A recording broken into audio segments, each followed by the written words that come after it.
చేస్తున్నారు ఆ యొక్క భగవంతుడి యొక్క లీలా అమృతం చేత ఆ కారణం చేస్తుంటే ఆ కారణం మహిమకి వారు దూరంగా ఉండిపోయారట. అంటే దగ్గరికి వెళ్ళలేకపోయారు.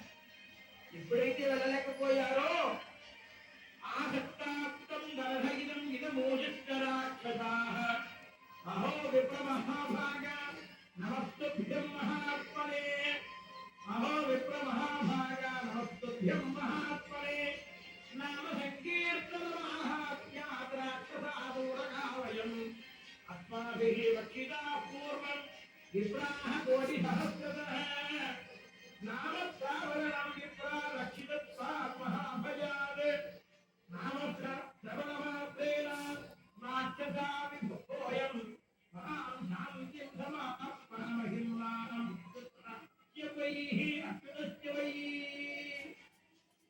ఎప్పుడైతే ఆ బ్రాహ్మణంతో దగ్గరికి వెళ్ళడానికి ప్రయత్నం చేసినటువంటి ఆ రాక్షసుడు పితాజీ కూడా దూరంగా ఉండిపోయారో అంటే వారికి శక్తి లేకపోయింది.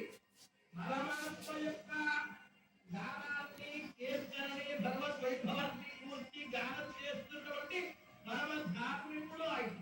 అందులో చేతిలో ఉన్నది గంగాజలం. ఎప్పుడైతే ఆ మధ్యమకర గంగాజలం భోజనపై ఉంటా బ్రాహ్మణుడు కూడా ధార్మికుడు పరమధార్మికుడైనటువంటి గర్భుడు ఆయన. ఆయన చూసి దగ్గరికి వెళ్ళి ఆయన భక్షించాలనుకున్న వారు కాస్త దూరంగా ఉండిపోయారట. దూరంగా ఉండిపోయి ఇలా అడుగుతారు, ఓ బ్రాహ్మణోత్తరా, ఓ మహానుభావ, మీకు నమస్కారము అన్నటువంటి వారి యొక్క నమస్కారం బయటపడుతోంది. ఎప్పుడైతే ధర్మశాస్త్రం పూర్తి ప్రస్తావన చేశారో వారి యొక్క భాగవంతా కూడా ఎప్పుడైతే పండావచ్చలో చేత కష్టం ప్రకాశిస్తోంది. రాక్షసంలో మీద అజ్ఞానంతో ఉన్నారు వారు.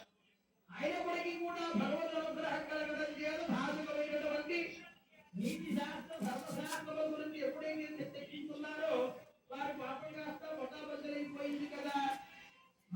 మరియు కూడా రాక్షస ప్రవృత్తి చేత వారు ఆ యొక్క బ్రాహ్మణోత్సవాన్ని ఆహారంగా తీసుకుంటామని చెప్పి మంచి ఆహారం దొరికింది అని చెప్పి ఆయన దగ్గరికి వెళ్ళి ఆయన తినడానికి ప్రయత్నం చేస్తూ ఉంటే దూరంగా ఉండిపోయారు, దగ్గరికి వెళ్ళలేకపోయారు. యొక్క మహాత్మ్యం చేత నామ సంకీర్తన మహాత్మ్యం చేత చూడండి భగవన్ వైభవం ఎంత బాగుంటుందో.